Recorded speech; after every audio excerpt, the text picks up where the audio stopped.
much harder than it looks. Okay, I think I've proved, one last chance.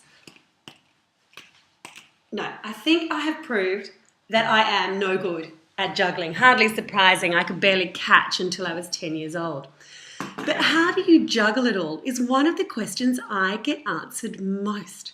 How do you juggle it all, Domonique, with everything that's going on in your life? How do you juggle it all?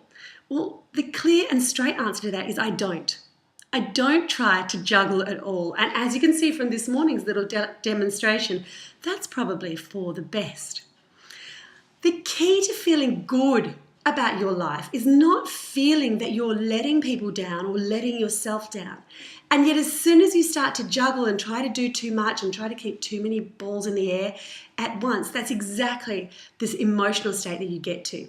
A place where you feel like you're letting everybody down a little bit, you're dropping the ball, or you're stressed about dropping the ball, and you're letting yourself down in that. You're not being the person that you want to be, the person you know you can be. So the answer here is to stop juggling. Just stop altogether. And instead, focus on what you need to do right now and do that well. Do that one thing to the best of your ability.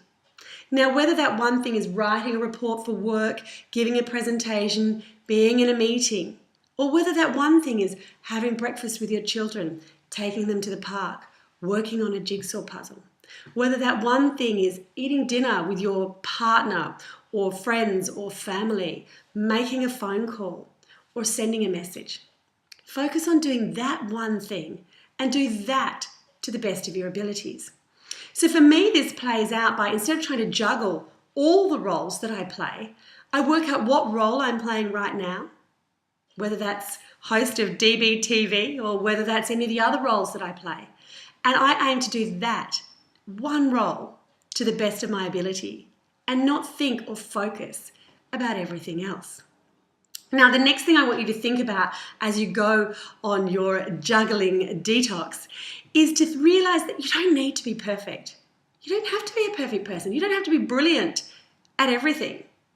Just work out the few things that you want to excel at, to really be brilliant at. Give those your best. And as far as everything else is concerned, just do what's necessary. Just do what's necessary. So you don't have to be perfect. And one of the things that happens when we're trying to juggle is we're just trying to be absolutely brilliant at every single thing that we do. It's just not necessary. Work out what you want to excel at and just do what's necessary for the rest. You'll free up so much time and just so much energy, and you'll feel so much better about yourself because, again, you won't be letting yourself or other people down by setting up unrealistic expectations for what you can and what you can't do. The final thing I want you to think about as you quit juggling is who are the people who matter most to you? Give them your best, not what's left. So often when we talk about juggling, what we're trying to do is fit everyone and everything in. And all too often, the people who matter most to us, our close friends, our parents, our partners, our children, are the ones who end up suffering. They get squeezed and squeezed and squeezed and squeezed. You think, I must call my friend, I must phone my mother, I need to spend more time with the kids, I need to spend more time with the kids. And what happens is you don't get around to that because you were juggling too many things, and maybe that's the ball that got dropped. So what I say is work out who matters most to you and give them your best, not what's left. I'm Domonique Bertolucci, and you've been watching DBTV. If you've liked it, like it, and please share it with your friends. I'll be back again next week with another episode of DBTV. Until then, take care, and remember, it's not about having it all or juggling the balls. It's about having the things that matter.